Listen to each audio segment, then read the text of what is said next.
My daughter looked me straight in the eye, told me she loved me, and then signed the papers to dump me in this hellhole.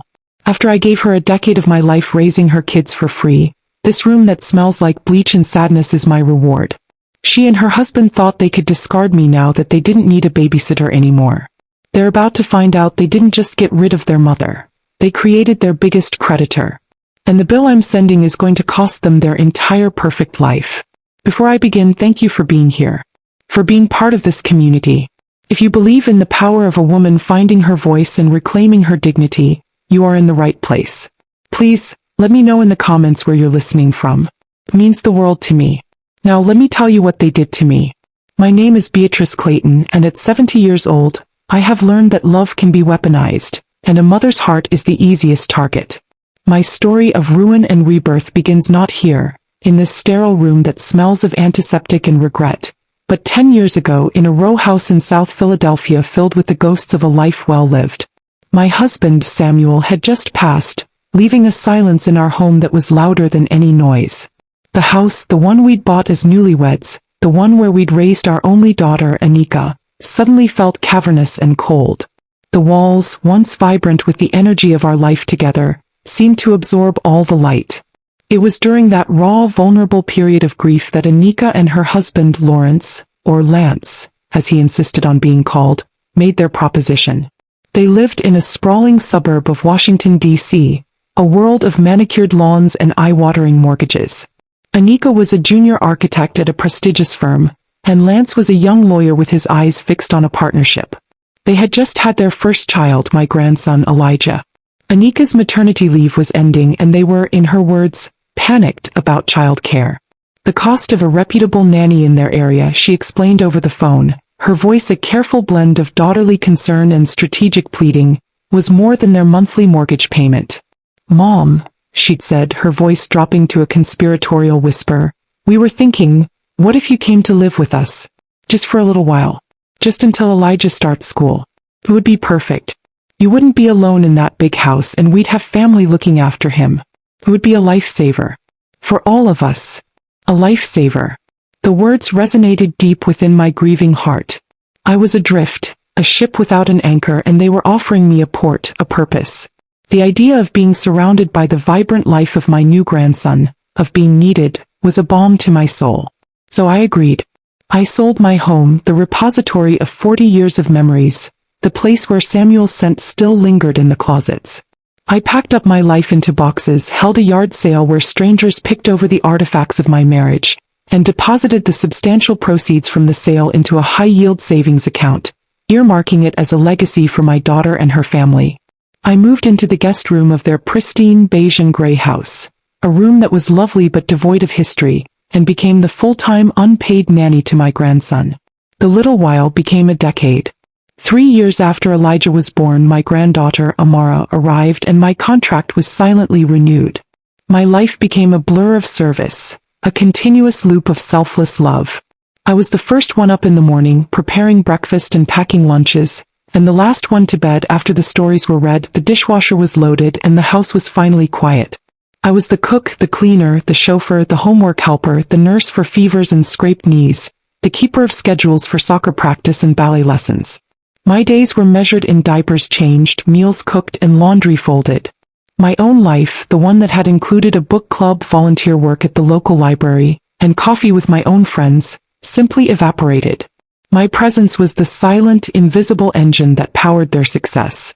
Because I was there, Anika could stay late at the office to impress her bosses, eventually becoming a senior project manager.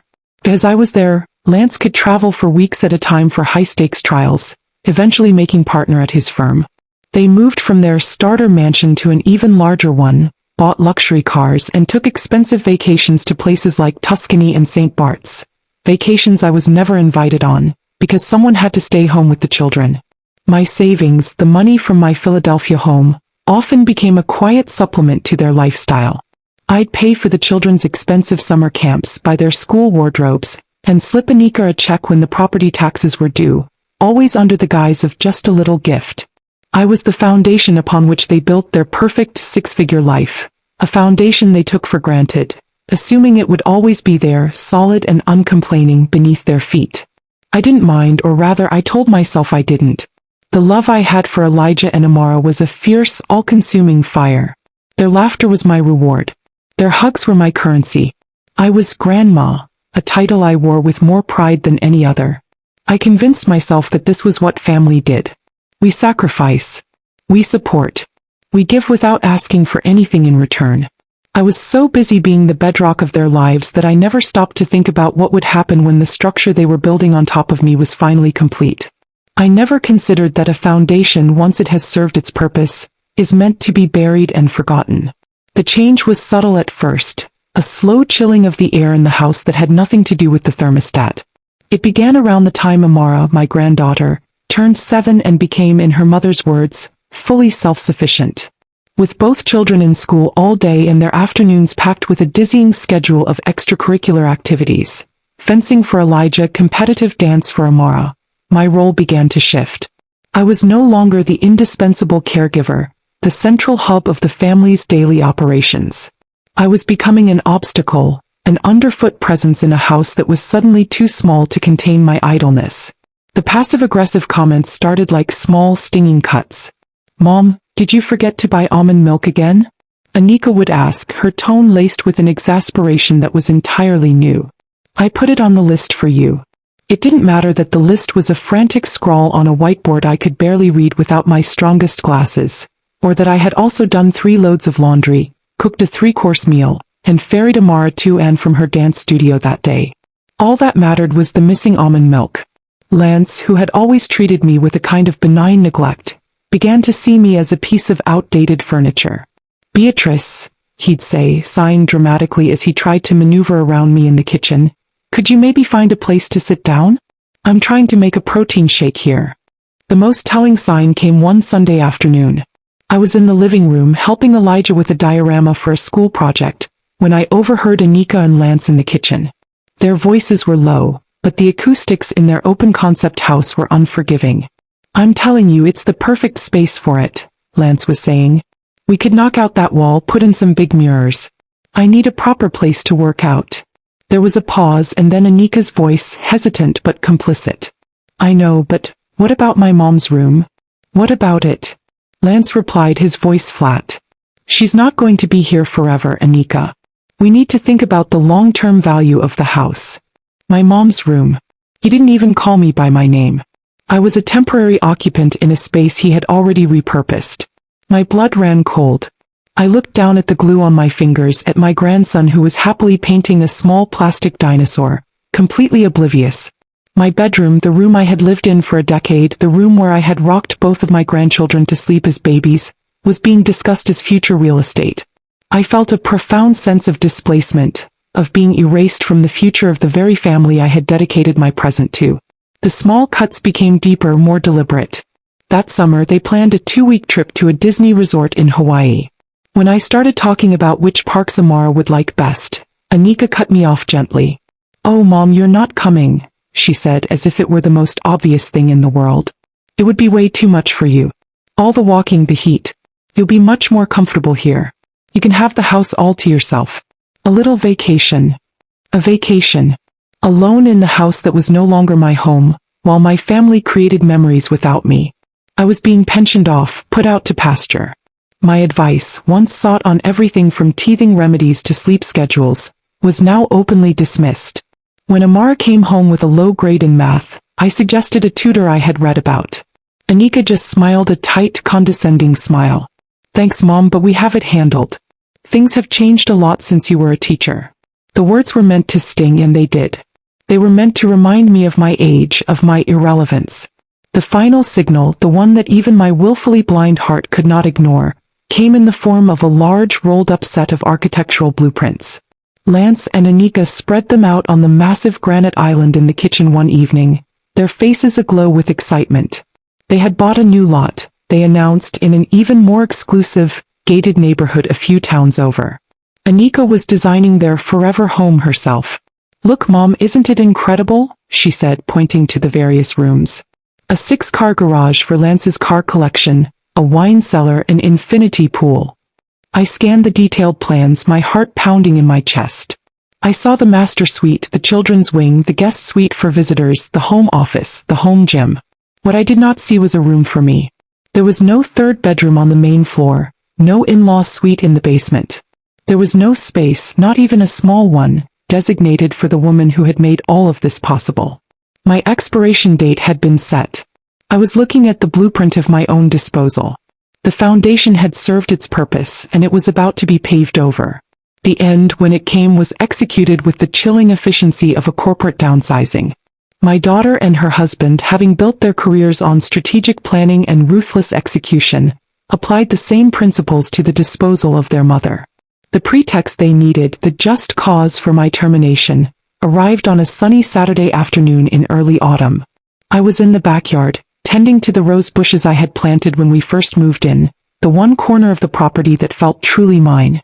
I stood up a little too quickly from my kneeling position, and a wave of dizziness, the kind that can happen to anyone at any age, washed over me. I reached out and steadied myself on the garden fence for a moment, waiting for the world to stop spinning. Lance was watching from the kitchen window. I saw the look on his face, not of concern but of opportunity.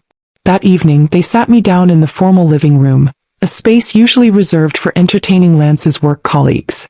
The children had been sent upstairs. Anika and Lance sat across from me on the stiff, uncomfortable sofa, their faces arranged in masks of practiced solemn concern. It felt like a performance, and I was the unwitting audience. "Mom," Anika began, her voice soft and full of a counterfeit sympathy that made my skin crawl. She reached out and took my hand. It was cold. "Lance and I are worried about you. We saw what happened in the garden today. You're getting more fragile."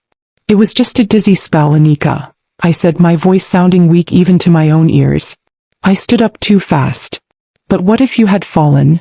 Lance interjected, leaning forward, his lawyerly voice taking over. "What if you had fallen and no one was home? We can't live with that kind of worry. Your safety is our #1 priority." My safety.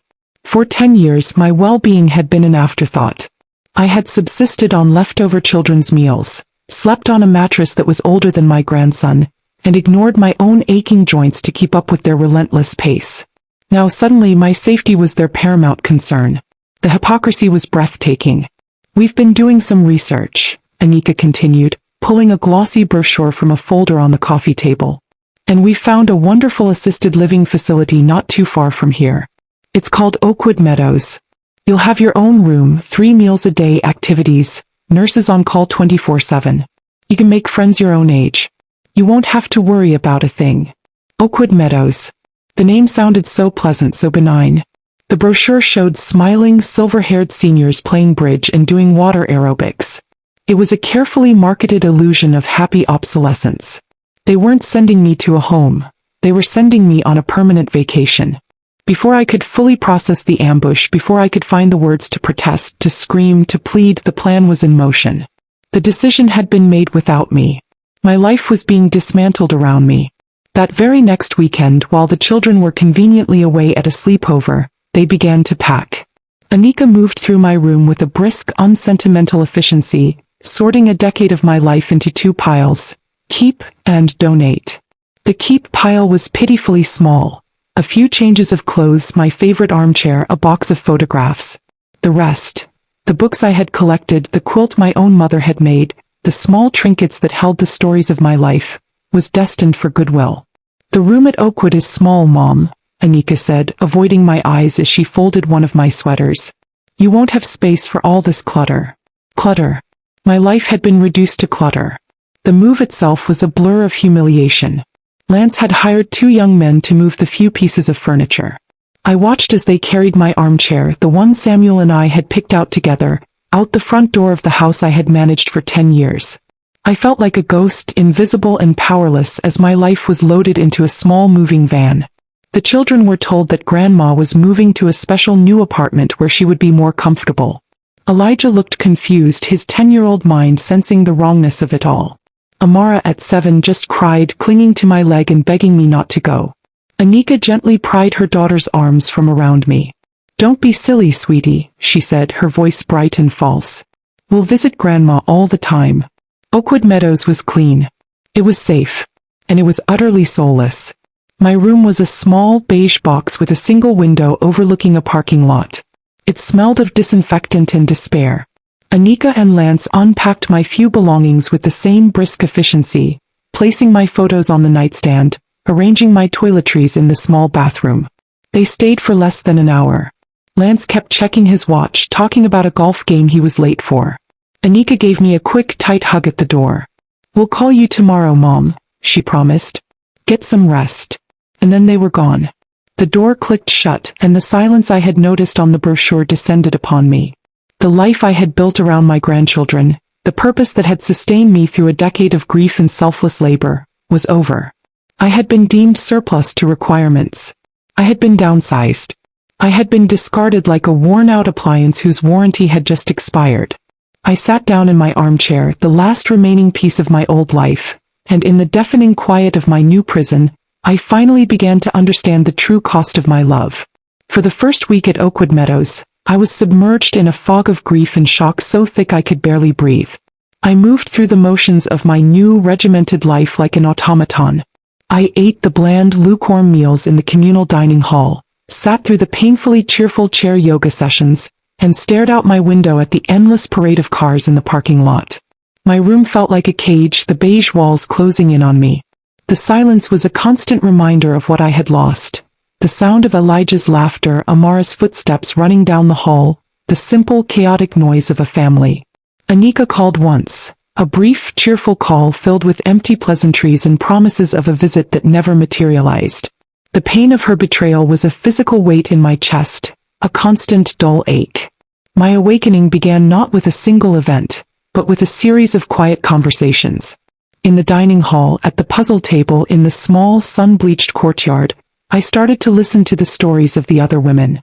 There was Eleanor, a former accountant whose son had sold her house out from under her to finance his tech startup. There was Maria, whose daughter had moved her into the facility the day after she signed over the deed to her paid-off condo. We were a sorority of the discarded, a quiet chorus of women who had given everything to our families only to be deemed a burden in the end. Our stories were different in their details, but they were the same in their soul-crushing theme. We had outlived our usefulness. The true catalyst, the spark that ignited the dry tinder of my sorrow into a wildfire of rage, was a nurse named Faye. She was a woman in her 50s, with kind, tired eyes and a no-nonsense attitude that I found deeply comforting. She wasn't like the younger nurses who treated us with a cloying, condescending sweetness. Faye treated us like people. One night, I was having trouble sleeping, the silence of my room amplifying the roar of my grief. I wandered out into the hallway and found Faye doing her late-night rounds. "Can't sleep, Beatrice?" she asked, her voice a low, gentle rumble. I shook my head, tears welling in my eyes. I don't understand how this happened," I whispered, the words catching in my throat. "I gave them 10 years of my life. I raised their children." Faye leaned against the wall, crossing her arms. She looked at me for a long moment, her gaze steady and clear. "Honey," she said, her voice devoid of pity but full of a powerful, clarifying truth. "They didn't just get a grandma's help. They got a decade of 24/7 live-in professional childcare for free. In this area? With 2 kids. Do you have any idea what that's worth?" I stared at her, the question hanging in the sterile air of the hallway. I had never thought of it that way. My love, my sacrifice. I had never assigned it a monetary value. It was family. It was what you did. "I used to be a nanny before I got my nursing degree," Faye continued, her voice dropping lower. "Right here in this county. For a family with 2 kids, a live-in position with the hours you're talking about, you're looking at $70,000–$80,000 a year minimum. And that's before you factor in overtime, overnight fees, no paid vacation, no health insurance. You do the math. What they got from you wasn't a gift. It was a $500,000 subsidy. At least. A $500,000 gift." The phrase struck me like a bolt of lightning. I stumbled back to my room, my mind reeling. I sat down at the small desk with a pen and a piece of paper. For the first time I began to do the math. I started to calculate the hours. The early mornings, the late nights. The weekends when Anika and Lance went away for romantic getaways.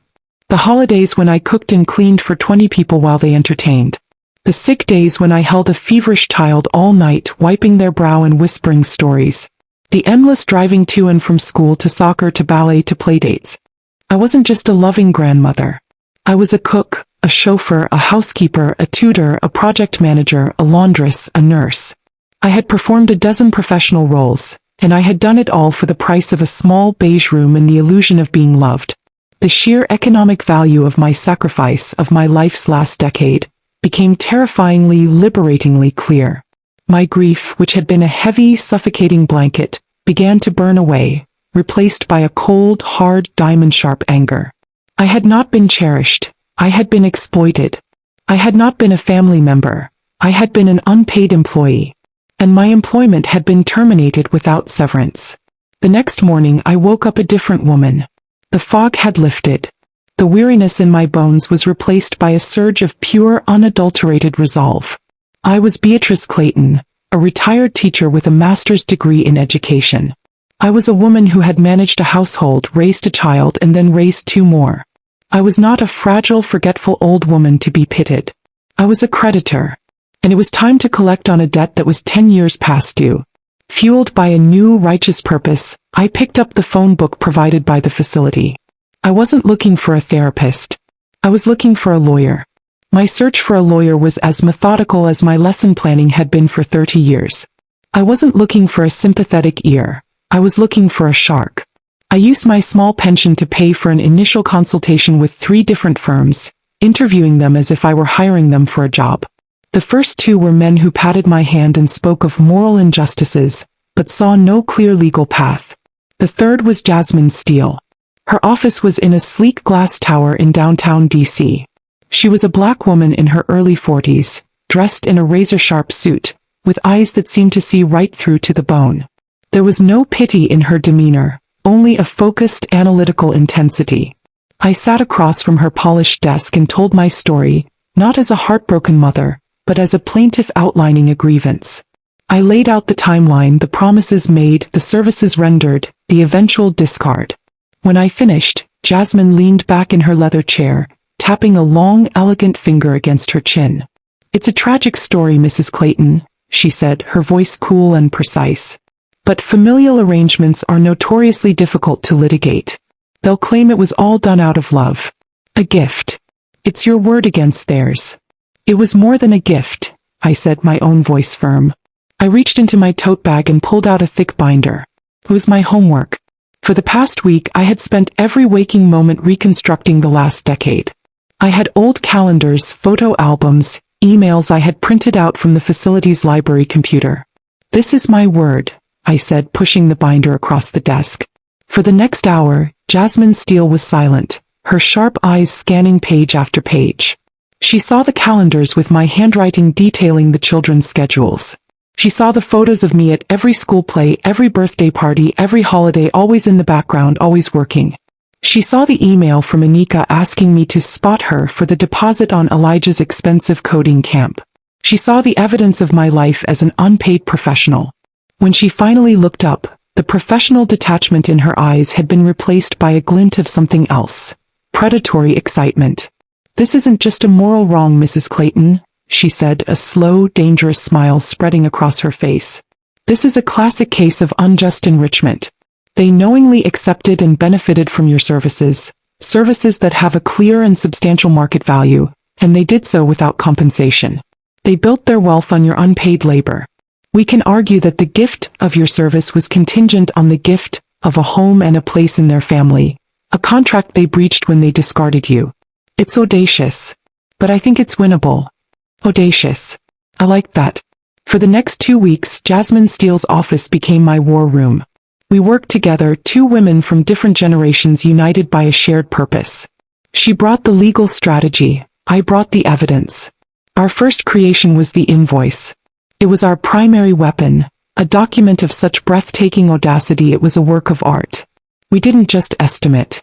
We researched. We found the market rates for live-in nannies in their exclusive DC suburb for every year over the past decade.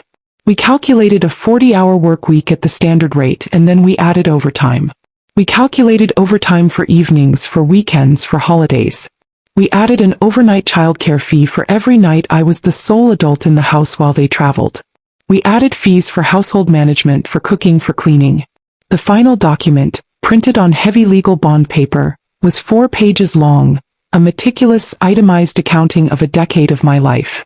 The total at the bottom was a staggering, life-altering sum, a number that would not just dent their finances but shatter them. Our second creation was quieter but no less devastating. At Jasmine's direction, we drafted a new last will and testament for me. My previous will, written years ago, had left everything, the entire significant sum from the sale of my Philadelphia home, which had been growing steadily in a high-yield account, to Anika. The new will was a masterpiece of maternal retribution. I officially and completely disinherited my daughter, Anika Pierce. The document stated it clearly. For reasons known to her, I have chosen to make no provision in this will for my daughter. Instead, the entirety of my estate was to be placed into a trust for the benefit of my grandchildren, Elijah and Amara Clayton. Jasmine structured the trust with ironclad precision. A neutral third-party bank would act as the trustee. The funds were to be used for their health, education, and welfare. Anika and Lance were explicitly barred from acting as trustees or having any control over the money. The grandchildren would receive their inheritance in full, but not until they each turned 25, safely out from under their parents' influence. I was cutting my daughter out, but I was securing my grandchildren's future, protecting my legacy from the very people I had once intended to give it to. With the invoice finalized and the new will signed, witnessed, and notarized, our arsenal was complete. Jasmine placed the invoice and a sharply worded cover letter from her firm into a crisp legal envelope. "They won't know what hit them," she said, her smile thin and sharp. "They thought they were getting rid of a liability. They're about to find out they created their biggest creditor." Holding that envelope, I felt a sense of power I hadn't felt in 10 years. I was no longer a victim. I was a plaintiff. And I was ready for my day in court, one way or another. The invoice, nestled inside the crisp, intimidating envelope from Steele & Associates plc, was delivered by a bonded courier to the front door of Anika and Lance's new forever home. I imagined it landing on the cool marble of their grand entryway, a serpent in their brand new Eden. For 2 days there was only silence. I knew they were strategizing, huddling together, their panic mounting as they consulted their own lawyers, who no doubt told them how precarious their position was. The reckoning, when it came, was not a polite inquiry. It was a detonation. My phone, the simple flip phone the facility provided, rang on a Thursday afternoon. The caller ID showed Anika's number. I took a deep breath, steeled myself, and answered. The voice on the other end was not my daughter's. It was the shriek of a cornered animal. "Are you insane?" she screamed, the sound so distorted with rage it was barely recognizable. "What is this? This bill? This is a joke, right? Some kind of sick, twisted joke." "Hello, Anika," I said, my voice a calm, quiet island in the storm of her fury. "No, it's not a joke. It's an invoice for services rendered." "Services rendered?" she shrieked. "You were our mother. You were their grandmother. It was family. You can't bill your own family. A family doesn't dump one of its own in a nursing home the moment she becomes inconvenient," I replied, my voice still even, still calm. The calmness seemed to infuriate her more. "You and I, Anika, clearly have different definitions of family. You defined our relationship as a business transaction when you terminated my position. I am simply following your lead and settling the account." I could hear Lance shouting in the background, feeding her lines, his lawyer's mind scrambling for an angle. "My lawyer will tear this apart," she yelled. "This is extortion." "I don't think he will," I said pleasantly. "My lawyer, Ms. Steele, is quite confident in our position. She calls it unjust enrichment. It's a fascinating legal concept. She's prepared to file the lawsuit next week. I imagine the DC papers would be very interested in the story of the successful architect and the prominent lawyer who built their fortune on the unpaid labor of their elderly mother, only to discard her when she was no longer useful. It's not a good look, as you young people say." There was a sudden, choked silence on the other end of the line. I had hit the nerve. Not their hearts, not their conscience, but their public image. Their carefully crafted facade of progressive, successful family life.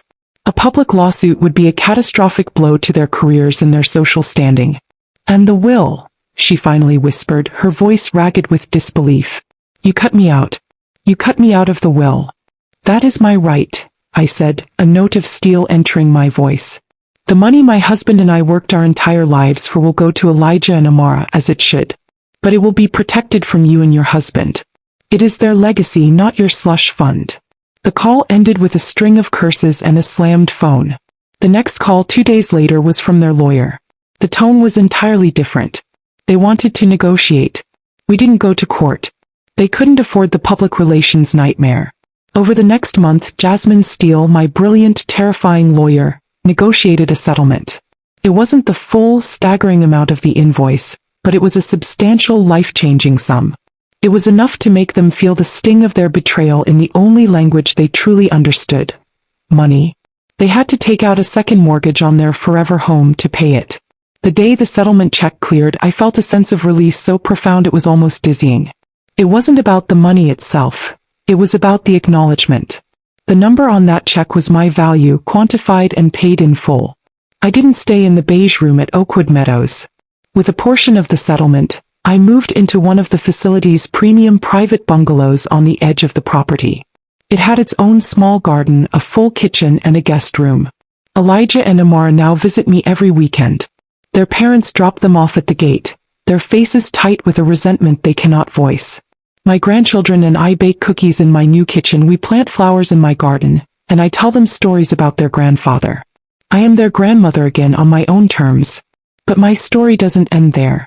With the remainder of the settlement and the guidance of Jasmine Steele, I established a foundation. We call it the Grand Nanny Grant. It's a legal aid fund dedicated to helping other elderly parents, mostly women who find themselves in situations like mine, financially exploited by their adult children under the guise of family. Our first client is Eleanor, the former accountant from the dining hall. Jasmine is taking her son to court next month. I lost a daughter, but I found a purpose. I was discarded, but I refused to be trash. They tried to silence me in a beige room, but I found my voice and made it heard. My name is Beatrice Clayton, and I have learned that the most valuable thing a woman can possess is a clear accounting of her own worth. And sometimes you have to send a bill to make sure the world knows it too.